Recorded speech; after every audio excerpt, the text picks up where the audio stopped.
All right, so welcome back. And there'll be kind of change of gear from something heavily computational to something which is like essentially just storytelling. And the story of writing, I will essentially be just doing a kind of narration. Hopefully, it will be somewhat helpful. But if not, I hope at least it will be fun. So I take this title of my talk from a very nice book by Andrew Robinson. Um, in which he basically, with lots of pictures, talks about, how writing came about. And I recommend that book, strongly to everyone. It's a fantastic book. I will not exactly be following that book. I mean, I will be taking my own tack. So Robinson's book is a good complement to what I'll be talking about.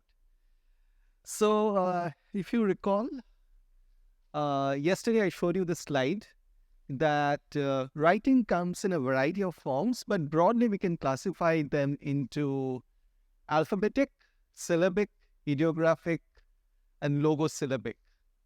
And they are primarily distinguished by how many signs, how many distinct signs you have in each of these systems. So there's a very interesting, trade-off between how many signs do you have, how many distinct signs do you have in a particular writing system, and how long typically the words that you form in that system will be. And this is something that Ashraf would be talking about, that how typically, if you take into account the fact that, for example, in an ideographic system like Chinese, which has, more than 50,000 signs, each of these characters actually indicate something quite complex or could mean something quite complex. Typically, the word size would be 1, 2, or maybe 3 characters long. Whereas, alphabetic system, the words could be, for example, typically 10 characters long. So there's a very nice trade-off between, if you have a very complex writing system which involves you remembering lots and lots of signs, typically the words that will form are quite short. And so, the brevity of what you write essentially compensates for the fact that you have to remember all these many different characters. But of course, the price you pay is that to learn this kinds of writing system, you have to spend a long time, figuring, for example, to achieve school efficiency in Chinese, of course, you can't hope to remember all of these more than 50,000 signs. So, essentially, let's say a subset of 5,000 signs is essential. And then, like a learned Chinese scholar would be expected to know something like 20,000 signs and so on. So this more than 50,000 signs that I'm talking about is what you obtain if you do a, tabulation of all the signs that have been used in any piece of Chinese writing over several centuries. No single individual probably knows all of these, greater than 50,000 signs. You can't even expect to. Sorry? Yeah, so nowadays, of course, they use sometimes Roman and so on. But they can also use the rebus principle, which I'll be talking about there, where they're using the particular, Chinese character for its sound value alone, not for what it stands for. Yeah. That's actually a very important point, which I will come to, this use of rebus principle. So this is something that Ashraf would be talking about. Ashraf, that's really your last talk, where you show how signary size and word length kind of compensate each other. All right. Okay. Quick question. Which do you think came first? Which of these writing systems? Or which is the earliest of these? Which of these is the earliest that people used? Sorry?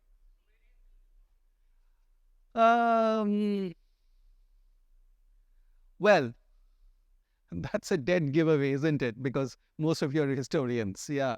I should probably not have had these examples. Right. Yes. So, incidentally, there's this very interesting hypothesis that originally Chinese was also logosyllabic. Okay. And what happened was effectively these combinations of logograms. So, by the way, does everyone know what a logogram is? No. Okay. All right. So,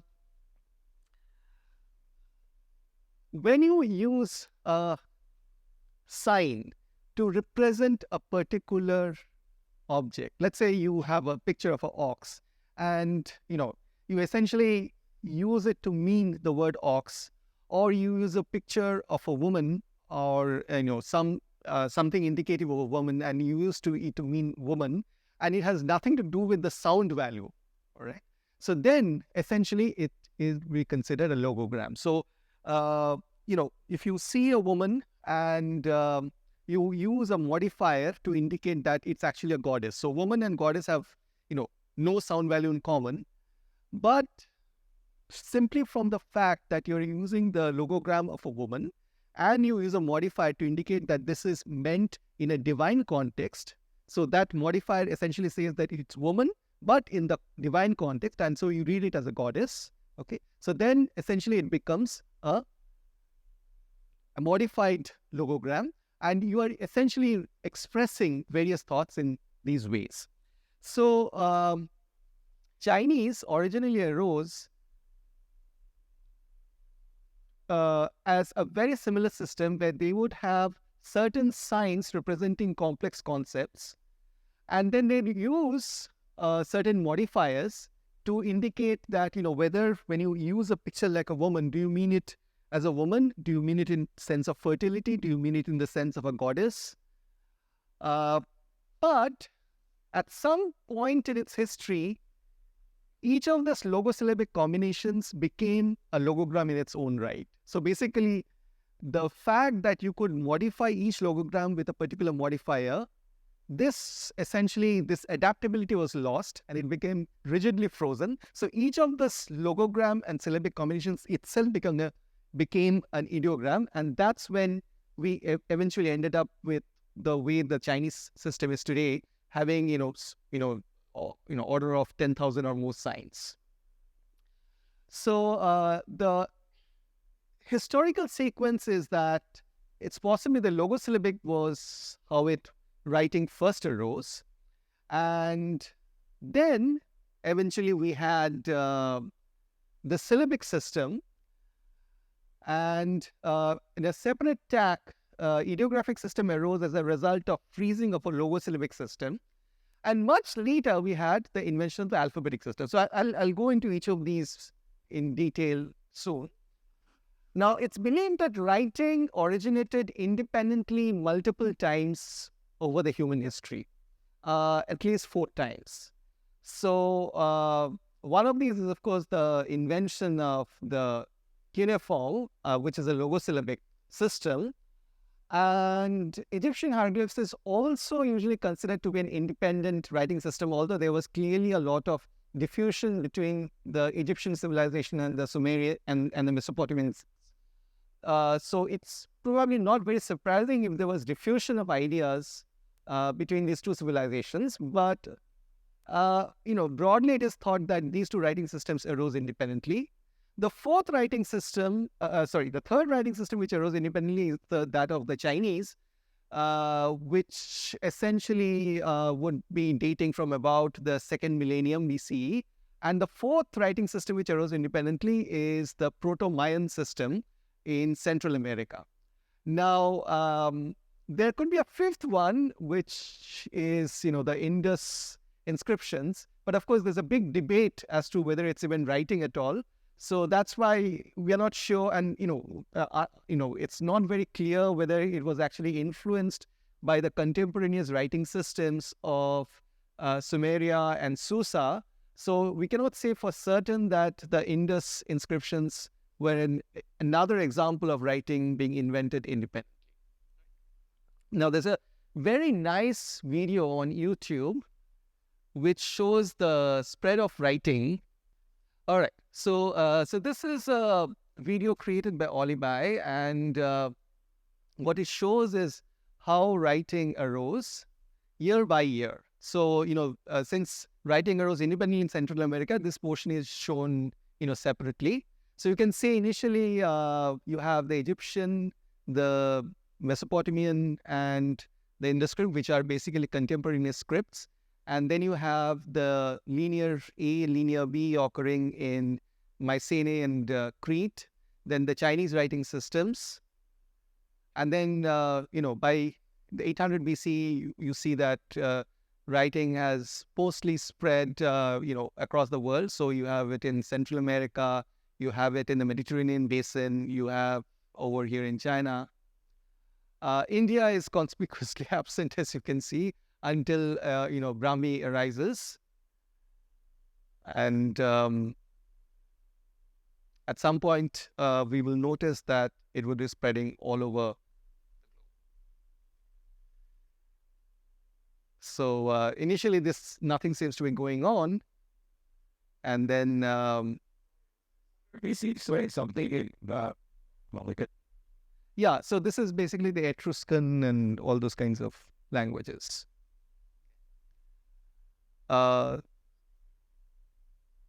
So if you're interested in South Asia in particular, at some point you would see, so this is basically Kharosthi and, all these scripts.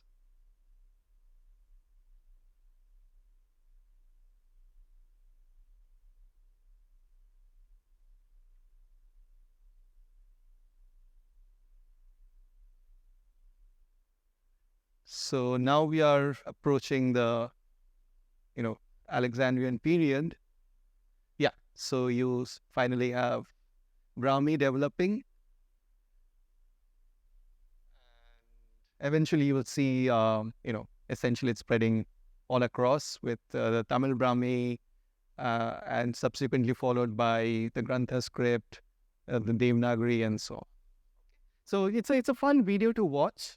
It goes on right up to the present era, so I won't bore you further with it. So let's go on to much more interesting topics, which is this whole topic of, how writing arose. So one of the big issues with, trying to figure out how writing arose is to identify what exactly writing is. And is it writing in the sense that we mean it? So when we talk about writing, as we talked about in yesterday's tutorial, spread of writing. I mean, this is writing. So as I mentioned, writing is distinct from language. Yeah, spread of writing is correlated with the population density, right? Yeah. It has to. Yeah, because, well, actually more about the complexity of the civilization, because why do you need writing? Yeah, that's my question. So is it because initially when, I think it was Brahmi which was spreading across the, I don't know, the thin strip. Yeah, correct. So does it have to do with the fact that it's a fertile land and people were more productive, or is it simply a consequence of population? Well, more than population, I would say that, I guess, you can only have a high density of population if you have a sufficiently complex civilization, right? So, if you have kind of a large area which is under a centralized administration, then you suddenly have need for robust communication of various, data which needs to be sent across large distances, right? And if you want to make sure that it does not get mutated, you have to make sure that, there's a system by which you encode it such that it can be carried over from one point to another by messengers without getting mutated on the way. Okay, so presumably that's why, you require writing when you have a sufficiently large area under central administration. Also, one more question. When people adopt different languages, people who already have a language, when they adopt a different writing style, that's significantly different to this situation that you're showing, right? Because here people are acquiring a new writing style. When it's not like they're replacing an old writing style with a new one. No, it could be replacing an old writing system with a new one. Like, for example, during the Arab conquest of Persia, the original Persian writing system was replaced by the Arabic writing system. So you could have a replacement. No. As in, going back to the video, it was mainly the origin, like how people acquired the writing style rather than replacement, right? So the video doesn't show, like, for example, the period around 9th or 10th century when you had the Arab conquest of Persia. So there you would see that, the cuneiform or whatever was the corresponding Persian writing system of that time being essentially overrun by the Arabic system. So you have that also. But in the particular case that you're talking about, South Asia, there you don't have anything shown. And Brahmi is basically going through what effectively is shown here as virgin territory. So if you notice, Indus actually comes in pretty early.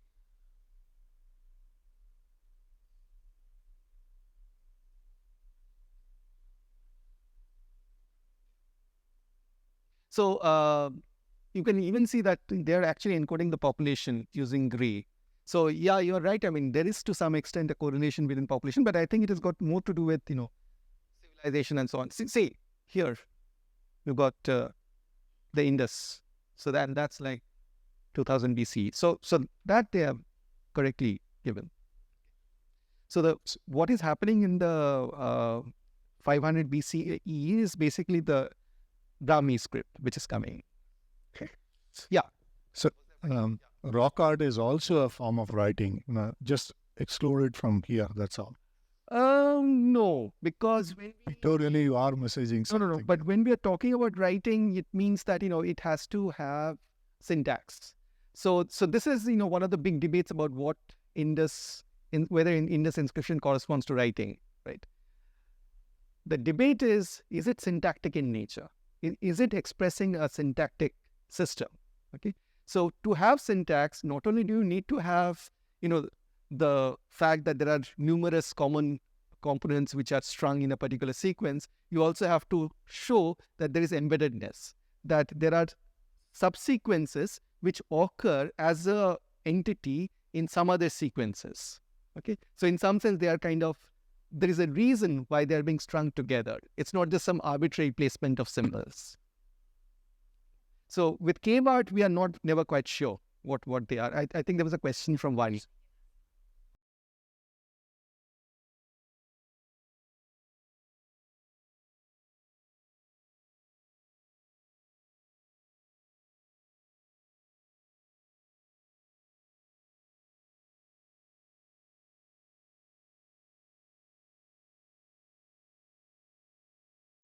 Yeah. So why writing has lots of components? I'm scared to talk about it because there are tons of historians present here who might cut me to pieces. But the idea is that you require a certain level of socio-political complexity before writing becomes viable, because there is a cost, right? You have to have specialists. Typically, primitive the earliest writing systems are horrendously complex. To learn that writing system, you require years of training. And so Egyptians and Sumerians would send boys to scribal schools where they were taught just how to read, write this system. And they're highly specialists. So the society is not really a literate society in our sense. Most people are actually illiterate. There's only a very elite group who can actually read and write in that system.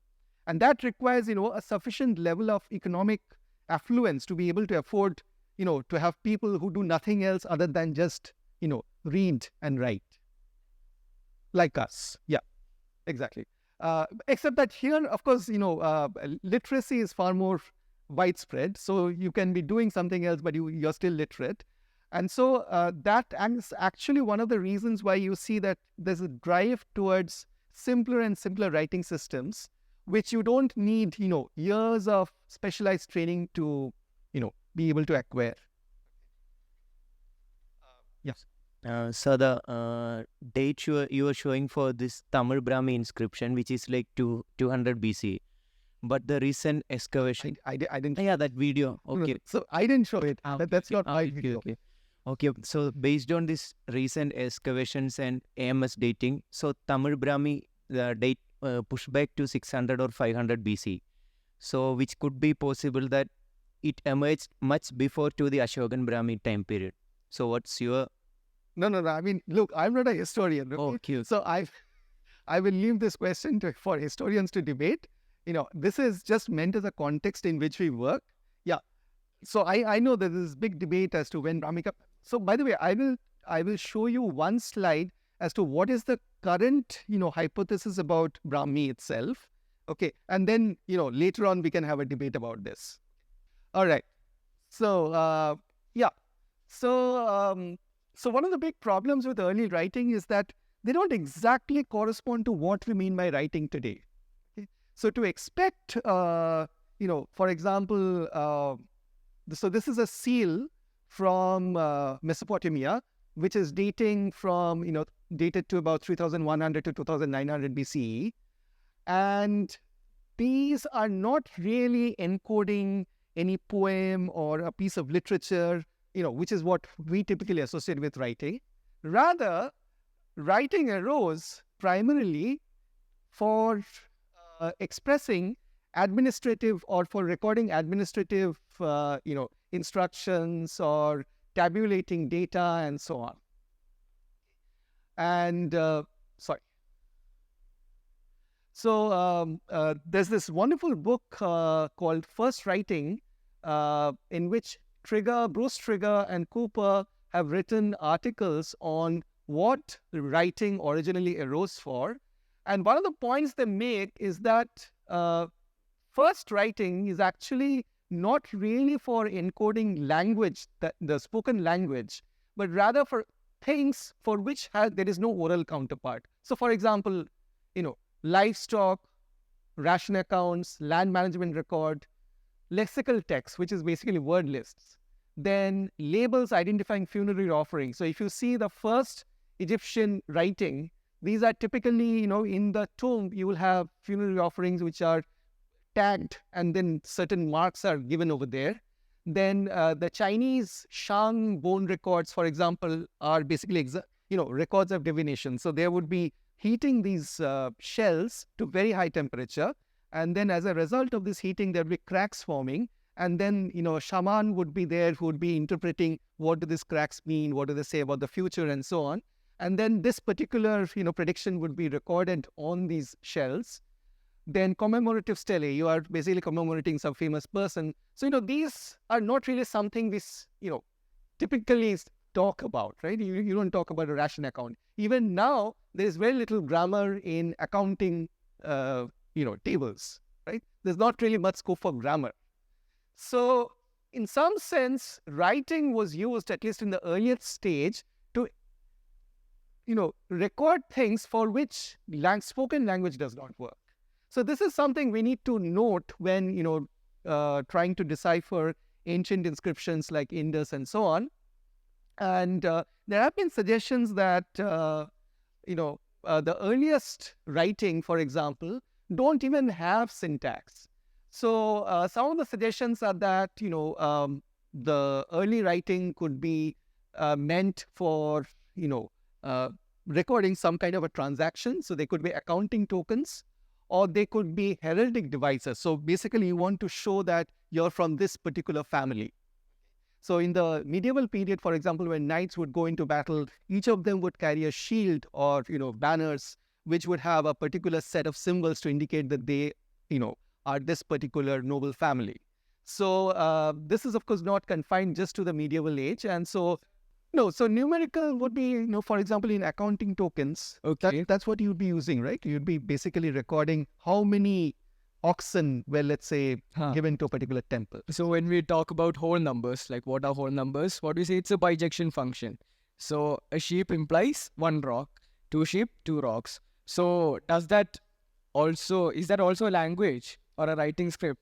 No, so, as I said, the question is whether you have syntactic features. And syntactic features includes this ability to embed strings within other strings and so on. So these would not be considered full writing. Full writing would be something where you can express anything you want, not just particular numerical things. So a system which is only capable of recording numbers would not be considered full writing system. And we'll see examples of this actually.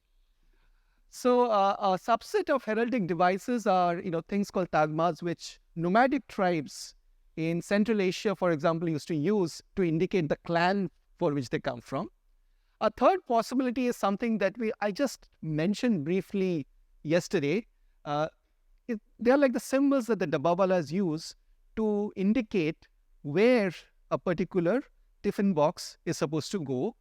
So, since many of them are illiterate, it's no use writing this down. So you need to have a set of symbols which is easily comprehensible. Fourth possibility is that there's some kind of ritual or religious symbols. A fifth possibility is that they are basically just used as an aid to memory. So you want to remember something, you use, something like a knot or something to, help you remember that this is what you're supposed to remember. The problem is, of course, that is not comprehensible to someone else. So, the knot that you give means something to you, but it may not mean anything to another person. All right, so let's see each of these possibilities in turn. So, Schmidt-Besserat has actually, come up with a fascinating hypothesis as to how Sumerian writing originally arose in the context of creating accounting tables. So her idea is that when the Sumerian temples would receive donations, they would create some kind of a, tabulation of how many donations they're receiving of each type. And so for what they used to do is that they would create these tokens. The shape of these tokens represent, for example, how many. So for example, this could represent 10 animals. This would be a unit of grain measure. This would be a unit of land measure. This would indicate, so this is 10 animals, this represents 100 animals, and so on. So you see each of the shapes encode number as well as type of the offering. And so if you are, let's say, sending, some amount of votive offerings from one place to another, what you will do is you will, communicate this to someone else by taking each of these tokens, putting them all together, and just for safety, what you will do is you will put them inside a clay ball. So, basically you want to seal it. Okay, so what you do is you take each of these elements, which essentially represent what you're offering, you put them in a clay jar, then you seal it, and then you send it across. So the receiver then can break this seal, take out these tokens, and basically figure out what was sent and then tally it with whether it all has been received. Now, at some point, some smart Sumerian accountant figured out, well, you know what? You don't really need to actually break it. So you can even mark on the top of this clay envelope, so to say, what is inside. Okay. So if you are sending, 10 animals, so on the top of that clay envelope, you basically create a circle. So because this is in wet clay, you can make imprints, right? So you create a circle like this. If you're sending 100 animals, so in addition to the token you send inside that clay envelope, on top of the envelope, you mark it with these 2 notches and so on. Another brainwave. All right, if you're already sending it in this envelope, why do you actually need to send the actual tokens? You can just send the envelope itself without any tokens inside. And at that point, you had these kinds of tablets. So this is one of the earliest of these accounting tablets, which is basically just a tabulation of all the donations that are being sent. So this is Schmidt-Besserat's idea of how actually originally writing arose. It arose essentially to replace a system of communicating how many of certain types of votive offerings are being sent from one place to another. And, this accounting tokens are what essentially evolved into writing. And this is something that, has been remarked at by others, that what we actually recognize as writing today has a lot of syntax. But syntax is almost non-existent in early Sumerian writing. And in fact, there's no evidence of grammar until about a few centuries after the invention of proto-cuneiform. So if you look at this administrative clay tablets, they're just a sequence, without any order of, several numbers. And as I already mentioned, even today, grammar has little or no role to play in ledgers. So there has been, suggestions that maybe the Indus inscriptions just refer to numbers. They are purely invoices or inventories. So this is, Schmidt-Besserat's illustration of how actually Sumerian writing arose. So around the period of 8500 BC, we have evidence that there were simply plain tokens, and then the tokens are getting more and more complex. And around the same period, you have this, round clay envelopes inside which these tokens are placed, and then the whole thing is baked. So that to see this, you have to actually break it. But then to indicate what is inside, you are making markings. So, like for example, when you take a look at this clay envelope, you can clearly see these notches which are made, which essentially say what is inside. And at some point, people suddenly realize, hold on a second, folks, you don't require to put any tokens inside. So you can just, put this flat clay tablets, and then you start making notches to indicate certain numbers. And then after a while, you have this, around 3000 BC, finally people start making notches which represent more than just numbers. And people have argued that given that Indus Valley had a close trade connections with the people of Mesopotamia, it probably will be not very surprising if the idea of writing diffused through this trade contacts to the Indus Valley. So that's why people have suggested that, it won't be surprising if this idea is what underlies many of these Indus inscriptions. And in fact, the most of the Indus inscriptions, as Ashraf will point out today during his talk, are actually quite short.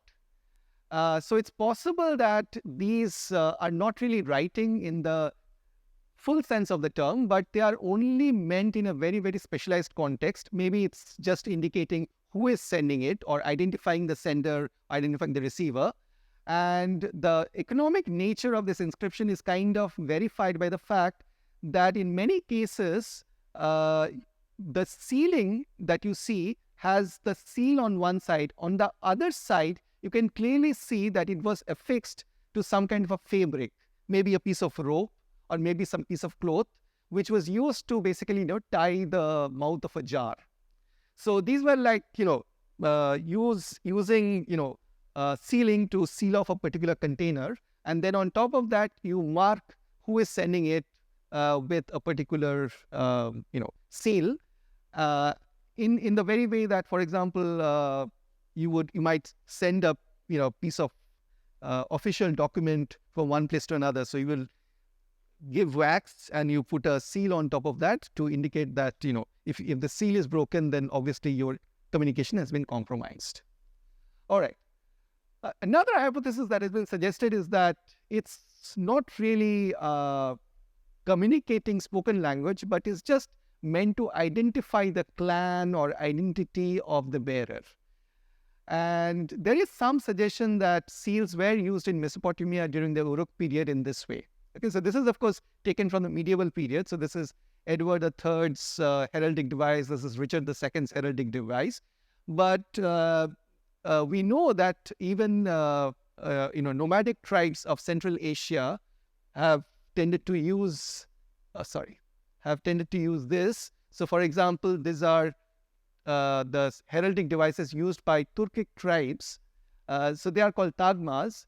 And this in particular has been suggested by Michael Witzel, that, the Indus might be the Indus signs might be actually similar to these kinds of tagmas. But, you can actually test this by looking at whether, so if there were truly heraldic elements, then very complex sign combinations would be very less likely to appear.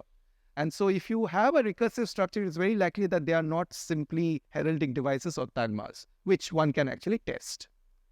Okay, then another hypothesis is, there's something wrong with this thing. Yeah. Another hypothesis which I mentioned in yesterday's lecture is that this could be a symbol similar to the one that Dabbawalas use. So for example, here I mentioned VLP stands for Residential Station Villeparle. And then this 9 is the code for Dabbawalas as the destination. EX stands for Express Towers. 12 is the floor number of the building, and so on. And, there is some, so Kuresh Dalal was the archaeologist who first suggested that it could be something, Indus could be something similar. And the fact that, some of the sealings were attached to the fabric which sealed off certain, containers suggests that it may not be a very far-fetched idea. And in fact, there are Mesopotamian seals which were used to mark sender and receiver. Again, you can try to test this by looking at, do signs occur at certain positions very commonly, and are there more variations in other positions? Is there correlation of sign occurrence with the location in which those signs have been found, and so on? The fourth suggestion has been forwarded by, for example, Farmer in that infamous paper of Farmer, Sproat, and Witzel, where he said that Indus symbols are non-linguistic in character, and they serve, religious, political, or social functions without encoding speech. Now, this is an example of such, symbols being used for purely religious token purposes. So this is the Assyrian stele showing one of the kings of Assyria, Assur-Nasir-Pal. And what you notice is that there is writing here. The writing you can see, so there is this cuneiform kind of writing located at the back, but there's also the symbols. So 5 symbols which are indicated over here, which represent the various gods. And the reason why Farmer proposed this was that, look, you have a small number of very high frequency signs, length of inscriptions are relatively short, and so on. And so maybe, this there is not really, any meaning per se associated with the particular sequence. Rather, each symbol might have a meaning, and they are kind of, can be given in some kind of a free order. The argument against this, which was proposed by Brian Wells, is that, well, many seals of various cultures actually typically have short inscriptions. So these are the Indus texts, but these are the texts from Uruk in Sumerian cuneiform. This is Proto-Elamite from Iran. This is Chinese seal. So these are Egyptian seals, all of which have just as short inscriptions as Indus. So by itself, being short does not argue that they don't have any syntax, any meaning per se. The fifth hypothesis is that they could be probably just being used to, memorize some things. You want to remember something, and you just create a system by which you basically figure out, that this knot indicates that I have to remember, A. This knot indicates that I have to remember B, and so on.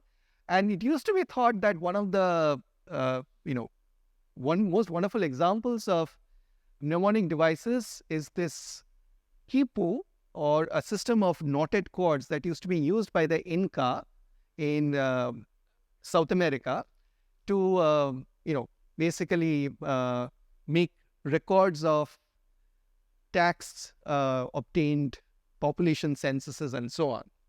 So this quipus can actually be quite complex in character. Okay? And, given that the Incas used to rule an extremely large empire, it's actually the largest pre-Columbian empire, it's kind of surprising that they didn't have any writing system per se, but used quipus to, exchange information such as census data, tribute accounts, storehouse inventories across large distances. And so people used to suspect that there is more to quipu than meets the eye. And then in the 1920s, the anthropologist Leland Locke analyzed the quipus which are stored in the American Museum of Natural History. And he showed that you can actually think of them as something like an abacus. So he said that, look, each quipu has a primary chord. So here you will have a primary chord on which each of these pendant chords are attached. And the knots are actually made on these pendant chords. And so his idea was that what is happening is that each of these pendant chords would have certain number of knots. And these knots actually represent numbers. So if you have a single knot, it's like number 1, 2 knots, number 2, and so on up to 9 knots. And then depending upon the position of these knots, you can actually have a position value system.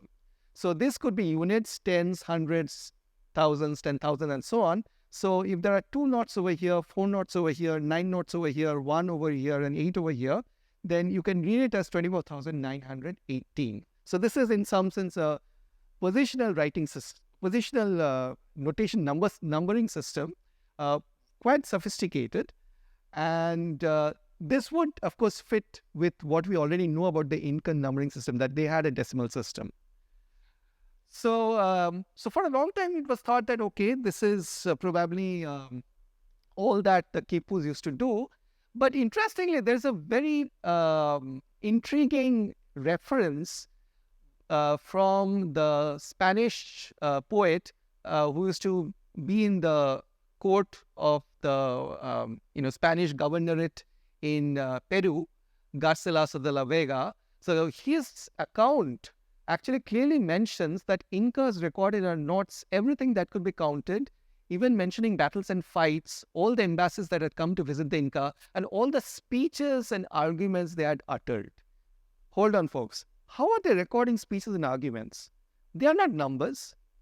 Okay? So he mentions where, instance where this priest comes into the court, takes a quipu, and sings a very complex song just by, going through each of the pendant chords of this quipu, in a way that clearly indicates that he was actually reading the quipu and not just memorizing things, not just recalling things by looking at each chord.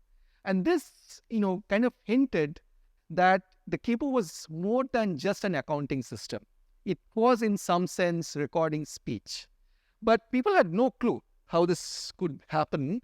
Very recently, two anthropologists, Gary Urton, who is at Harvard, and Sabine Hyland, who was in the University of St. Andrews, have come up with, parallel evidence that the quipu could be actually encoding writing. So Urton basically found that the quipu is more than just knots. If you look at the color of the strings, the way the knots are structured, the directions in which you are hitching these knots, then each of these could encode information. So if you tie a knot in one direction, it could mean paid, in the other it could mean unpaid, and so on.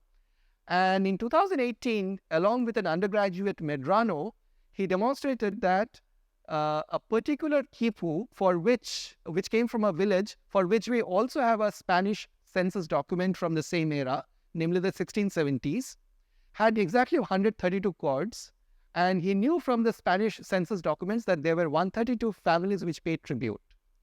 So now you have 132 chords going like this. Each chord represents a particular family.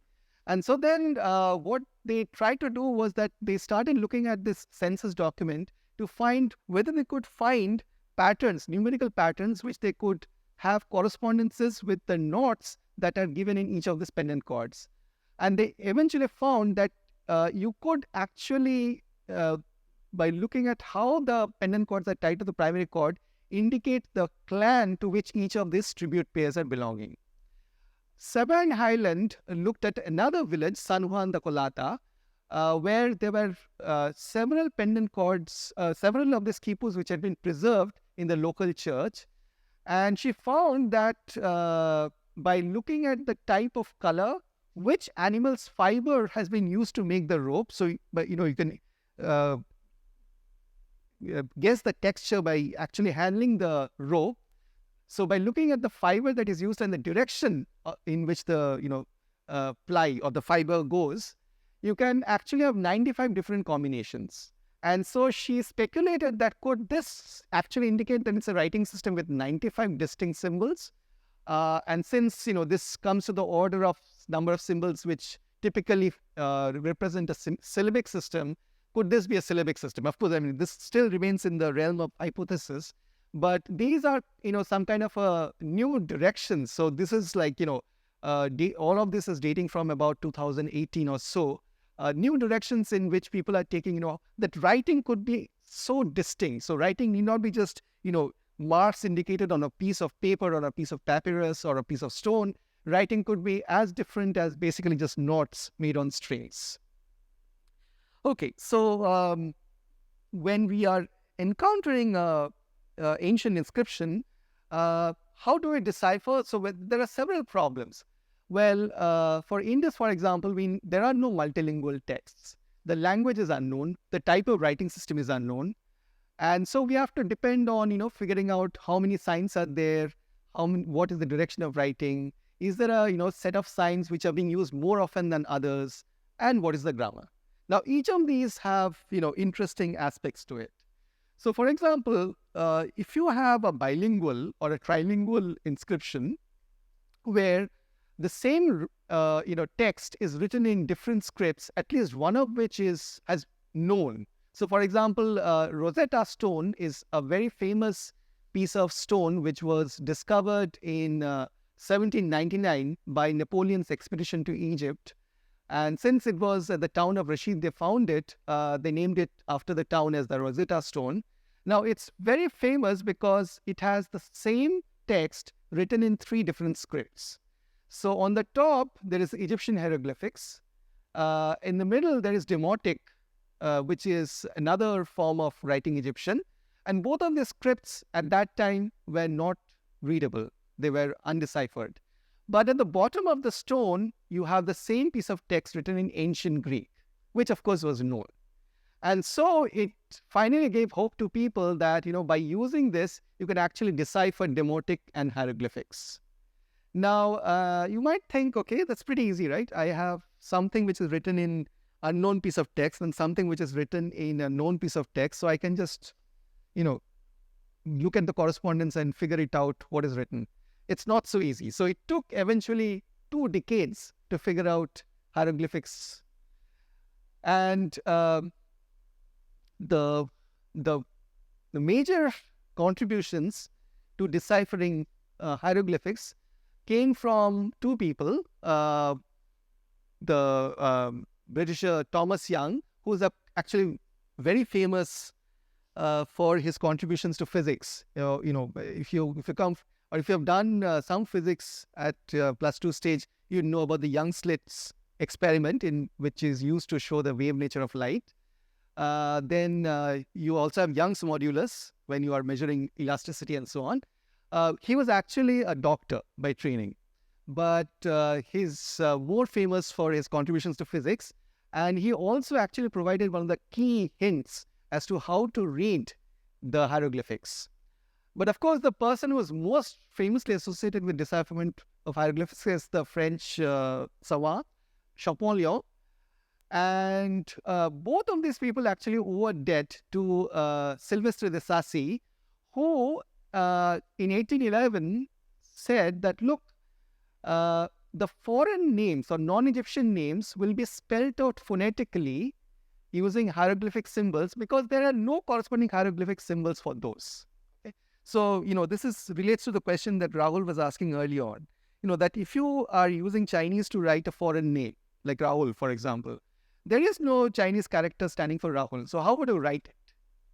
So you have to use some principle by which you can write names which are not native to that particular writing system. So one way is to use the rebus principle. So Thomas Young suggested that this particular Rosetta Stone was actually inscribed at the time when the king of Egypt was of the Ptolemaic dynasty. So the Ptolemies were, of course, Greek. Okay, so when Alexander had taken over Egypt, following his death, his general Ptolemy took over Egypt, and subsequently his successors, who were all called Ptolemies, Ptolemy I, Ptolemy II, and so on, they were the pharaohs of Egypt.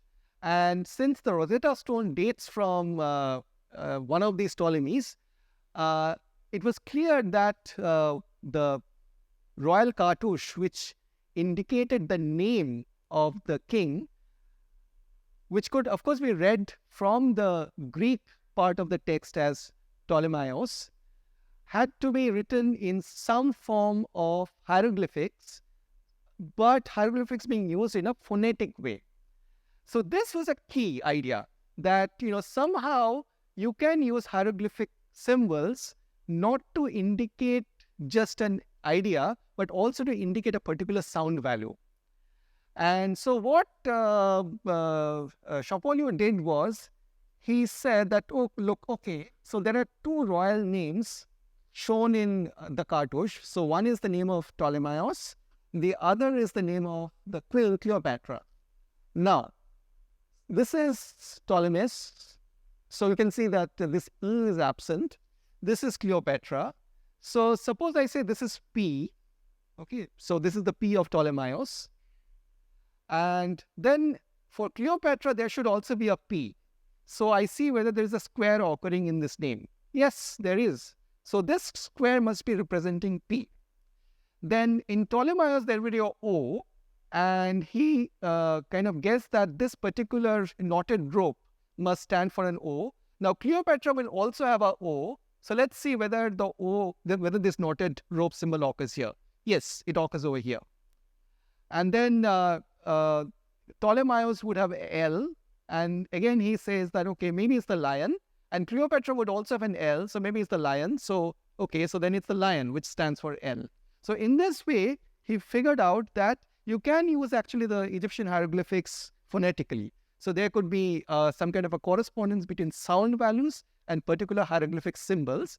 And in fact, then he went on to show that even Egyptian names, which are, which you expect that, would have a single hieroglyphic sign to represent them, even Egyptian names can be written phonetically using hieroglyphic symbols. For example, Ramesses, the famous pharaoh, his name would be written in phonetically as Ra-Ma-Sa-Sa, where this stands for the sun god Ra. So this is a stylistic representation of the sun, and Ra is the god of sun, and so that's why Ra is represented by this circle inscribed within a circle. This is Ma, and then these two hook-like signs to stand for S. Yeah, also, these are hieroglyphic symbols from two very, very different eras, and the Ma could actually have a different, So it could be that the particular accent on Ma is different. Yeah, possible. Now, this actually gives a wonderful, point of departure to alphabetic writing, because this means that underlying the hieroglyphic system, there is a backbone of a phonetic system which one can use to write alphabetically. And in fact, they write it differently and pronounce it differently, like not as in say English and Chinese. They have the same thing, but they write it differently and they have a separate, pronounce it differently as well. So, I mean, for Ma, this is in the context of Rahul's question. Yeah, kind of. Yeah, so, frankly, I don't know the answer to this. This is, one of the things that is often shown how he did it, but it could be that the Ma is actually pronounced differently in Ramesses and Ptolemaios, but, No, as in it sounds, say in English, say Ramesses, and if you want to write it in say Chinese, they'll write it in some way, and they might not say it says Ramesses and like something different. So the fact that there could be a phonetic backbone of underlying Egyptian is very, very interesting, because it is believed currently that the origin of alphabet actually occurred in the Sinai desert. So this is this Proto-Sinaitic, Proto-alphabetic system. So this is dated from somewhere between mid-19th century and 16th century BCE. And you have basically this, short inscriptions where effectively simplified Egyptian hieroglyphic signs are used, but they're used using the rebus principle. So what is the rebus principle? So suppose you want to write belief, okay, but you only have a pictographic writing system. So the way you will write is you will draw a picture of a bee and you'll draw a picture of a leaf. And so here, when you combine these two, it's not supposed to represent a bee, sitting on a leaf, but rather you're using these pictures for the sound values. So when you combine them, you would have the word belief, which has nothing to do, of course, with a bee or a leaf. Okay, so this is the rebus principle.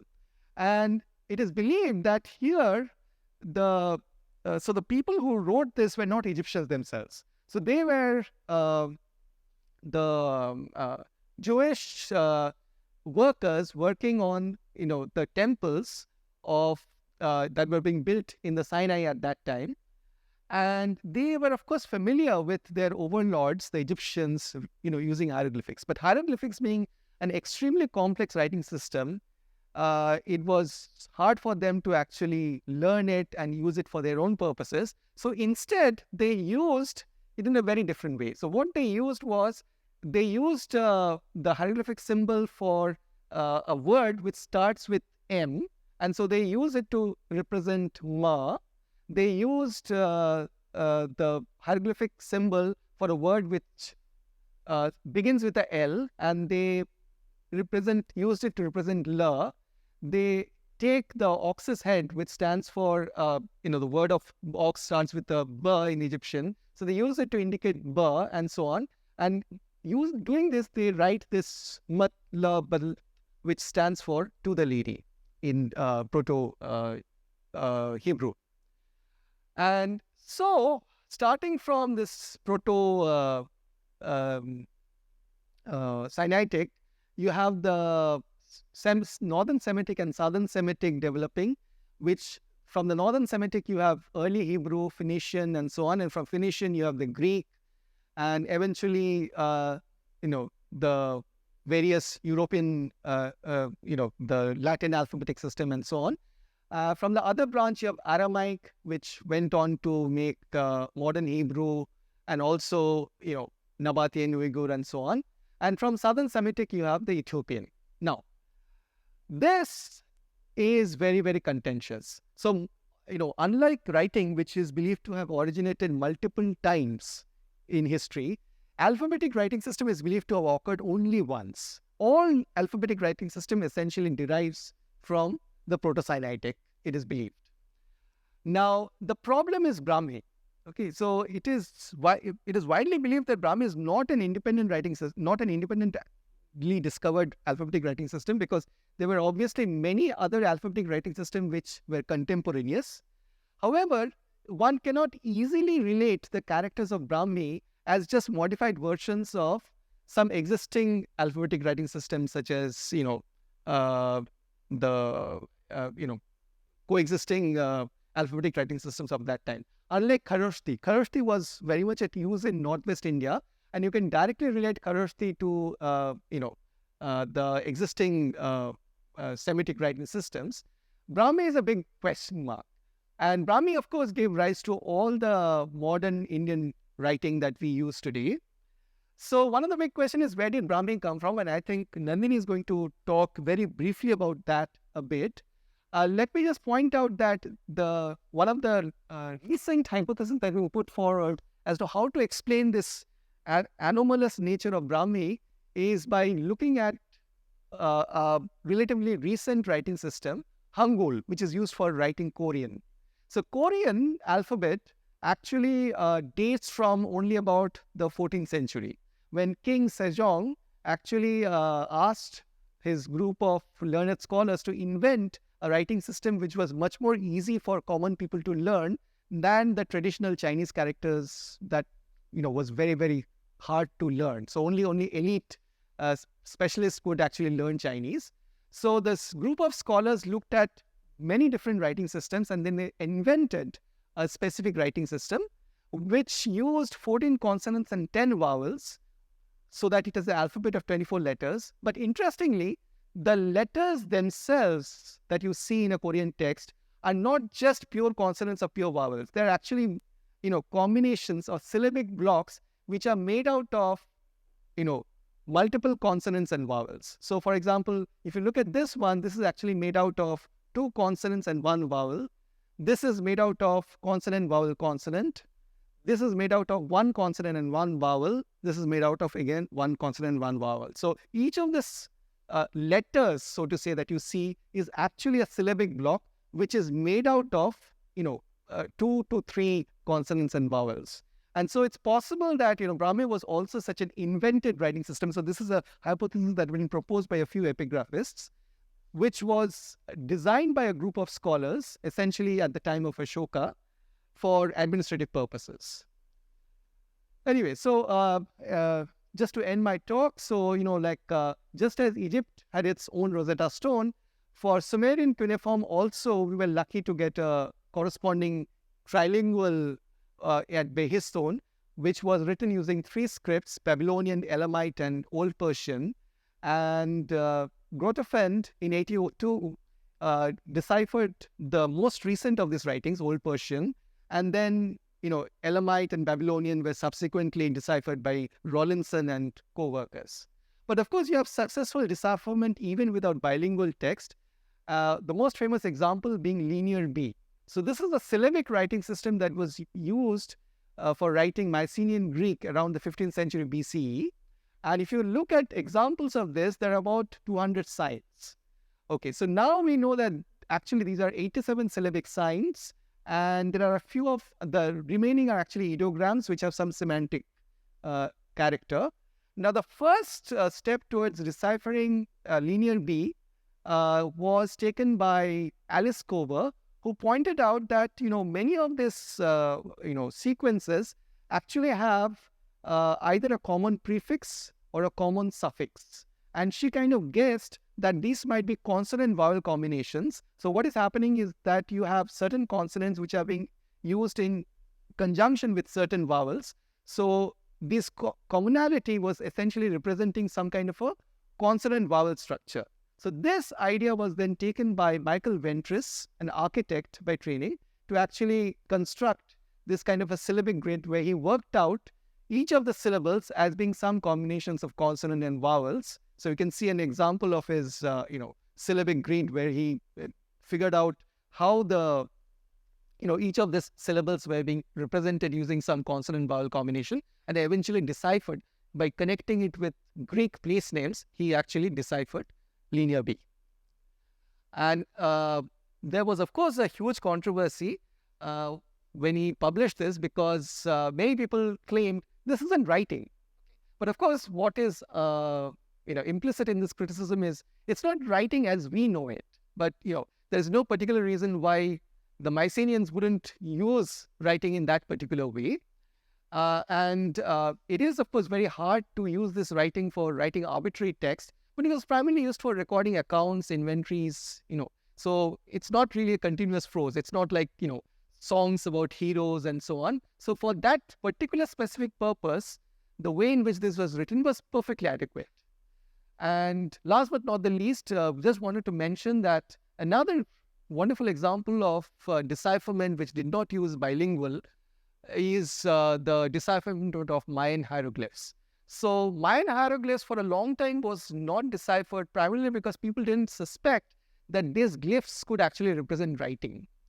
So the refusal by archaeologists to believe that these glyphs were not just pure decorative element and could represent writing actually proved the biggest stumbling block, until eventually the Russian Yuri Norosov figured out, using the records of Landa, who was a Jesuit missionary sent to convert the Mayans to Christianity, but who recorded a certain correspondence between the signs used by the Mayans and the corresponding sound value. He used this particular record of Dalanda to eventually decipher the Mayan. But for a successful decipherment, almost inevitably you either required to guess correctly the underlying language, and this is the case for linear B and Mayan. So in the case of linear B, Ventris actually correctly guessed that it is Greek of some form. And for the case of Mayan hieroglyphics, Mayan was still a living language. And so Norosov could actually use knowledge of Mayan to actually figure it out. Or you have to use the writing system, you have to know the writing system which has been used for writing some known language. And this is the case for, let's say, the trilingual, or like the Rosetta Stone or the Bay Stone inscription.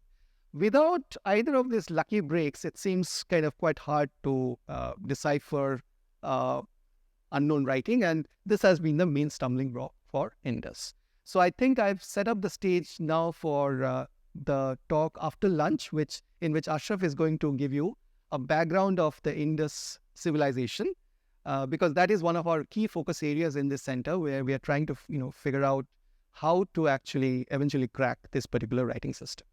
So thank you for attention.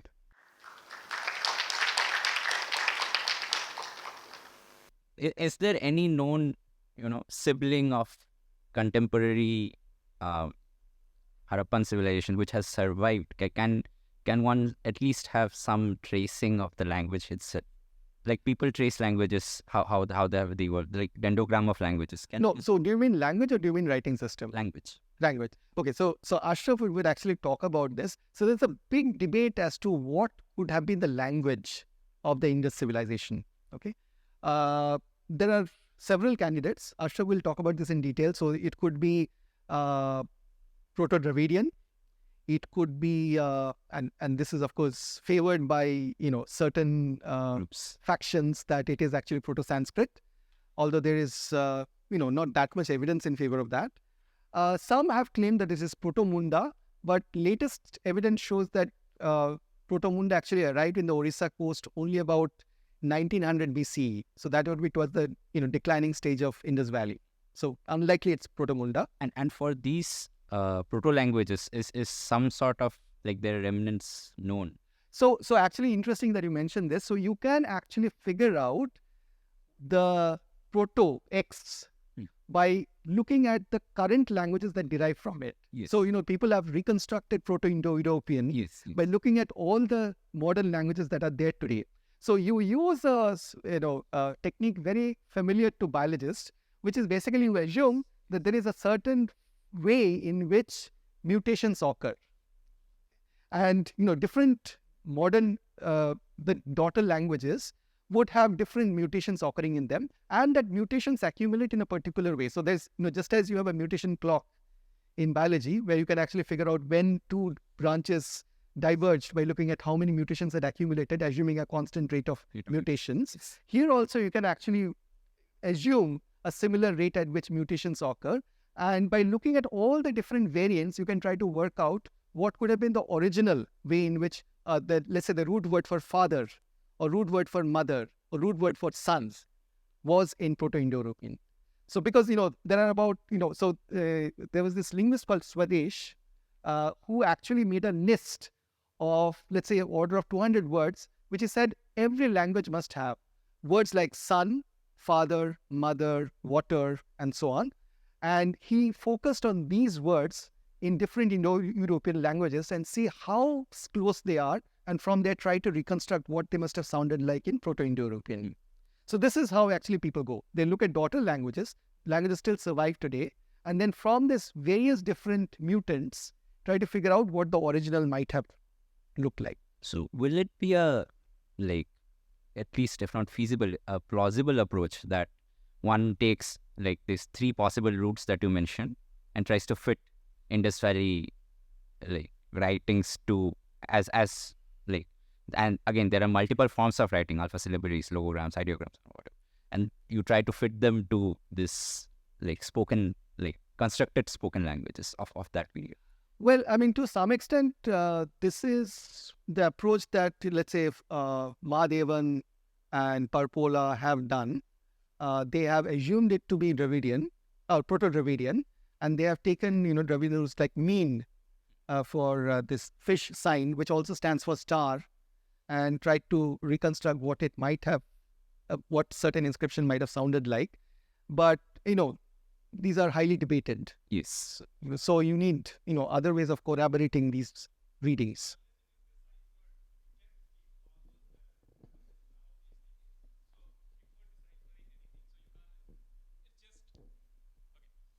So you can say all these things, but unless you decipher, no writing system can be proved that is writing system, or opposite the same thing. So his Ronnie's point is, can you actually try out all the different hypotheses and generate various readings, and then try to see which are the most consistent ones? Yeah, but again, all hypotheses can be debated, right? No, all of them can be debated. His point is like, which is the most consistent one, if I have understood him correctly. No, I mean, in principle, that's a wonderful way. And I think in some sense, computational approaches actually would allow us to do precisely that. Because this is very hard to do manually. But using computational tools, probably you can actually try to do this. Okay.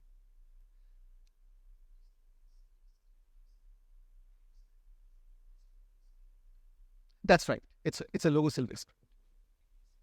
No, so like for a long time, it used to be a problem that people used to think that Lambda just made this up. So there's this famous Lambda alphabet. So Lambda was, as I said, a Jesuit missionary who was working with the Mayans to convert them. And he kind of wrote down this correspondence, what he called the Mayan alphabet. But anyone who later on came and in contact with the Mayans knew it's completely nonsense to say that they were using an alphabetic writing system. So for a long time, people thought that Landa just made this up, or maybe his interpreters misled him. Until Norosov realized that what happened was this. Landa, who had no other conception of writing system other than an alphabet, would point at a particular or would say that, what is your A? Okay. And of course, the Mayan interpreter would give him a word which starts with A. All right. So essentially, this stands for a word which begins with an A. It's not yet an alphabet, okay? But essentially, it's it's a word which begins with that particular sound value. And that's the misunderstanding between Landa and his interpreter. So Landa was correct partially that there is in fact a sound correspondence between these symbols and the phonetic values, but it is not alphabet in any sense of the word. So these are actually, meant, these could be written, so they have a logographic element, they also have a syllabic component, okay? So a name could be written purely logographically, if that name has a corresponding logogram, or it could be also written syllabically, okay? By just using syllabic components in Mayan. Sorry, Rahul, you had a... The script dialect of the language. Oh, that's because of the Spanish. No, the Spanish. The Spanish missionaries burnt all their manuscripts and forbade them from using their own writings because they said it was devil worship. It was a cultural genocide, actually. In that sense, Indus script cannot be just regarded as like they only have economic purposes, and probably they have more. Probably it was more than just economic connotations, right? But what I was thinking is the entire civilization reached its zenith, then had a fall. And through this entire time, till now, we haven't gotten yet a long inscription. So all we have are short inscriptions from Indus. So then does that probably suggest that they were eventually, after all, just used as economic purposes and nothing more than that? That is certainly one of the hypotheses that have been put forward. So there would be people who countered this by saying that maybe long inscriptions were there, but they have either A, not been recovered, B, they were written in perishable materials. So for example, and this is a point that Rajesh Rao beautifully makes in one of his YouTube lectures. He said that suppose, the civilization that we have today, something cataclysm happens, and let's say centuries later, someone comes and is digging through our cultural artifacts. So we will have things like, this, and these are typically very short inscriptions, or this short inscription. And we won't have a long inscription. Coke cans, short inscription, because all the books will be lost, and of course all our electronic records would be the first to go. Okay, Right. so we'll be only left with short inscription. We'll be a very backward civilization in that sense. No accounting whatsoever. So you could argue either way. You could Also, I wanted to point out one thing in one of your slides. Yeah. So there was a tree diagram for all the derivatives of Brahmi. Yeah. And one of those pointed to Pali, but Pali is a language and not a script. so that is something that I just borrowed from the net. Sorry, I mean there could be mistakes there. I didn't check it very thoroughly. I bow to your superior knowledge, of course. I mean, I'm not a linguist. Let me point out this way. So it's quite possible it's mistaken. I just meant to show to you that all alphabetic writing is assumed to flow from this Proto-Sinaitic. Brahmi is the only one where there is a question mark. And Brahmi is important for us because all the modern Indian writing systems derives from it. So this is something also that we have recently become very interested in. Nandini is spearheading that effort of trying to figure out, can we say something significantly about Brahmi? Like, what could have led to its invention or evolution and so on. Awesome. Sorry? Are all the different forms of alphabets Zipfian? Like, do they follow the zips? Zipfian, okay. I think Ashraf would have more to say about Zipf. So the thing is that Zipf's law, as it is mentioned, applies strictly only to word frequency. Okay. Not to letter frequency, right? But what Ashraf has shown is that if you take a slightly different generalized point of view, you can actually apply Zipf even to ideographic systems, alphabetic systems, and logosyllabic systems. So how does one, like, since we have no starting point, how does one understand that this is like logosyllabic or alphasyllabic? Like, just they have one quick way is just to count the number of distinct signs you have. As I said, alphabet would typically have order of 30, pure alphabet. Something like alpha syllabary system like we use in our Indian writing that sort of borrows on like our current system. It may not have been necessary that they have the same number of letters or a single letter. No, it's not the same number of letters. I'm saying order of. Okay. So order of 30 is what a pure alphabet uses. There would be lots of variation even within existing alphabets. But as I said, if you are using an alpha syllabary, which loosely is also called an alphabet, so we call our writing system an alphabet, right? But it's actually not a pure alphabet. It's an alpha syllabary. An alpha syllabary, you have to consider ka and ka to be actually distinct symbols. Okay, yes. So then you are using a few hundred, right? Syllabic writing system would typically involve about 100 symbols, and then logosyllabic would use of the order of a few thousand, and the ideographic would use a order of a few tens of thousands. So just like the simplest starting point is just to look at how many distinct signs are there.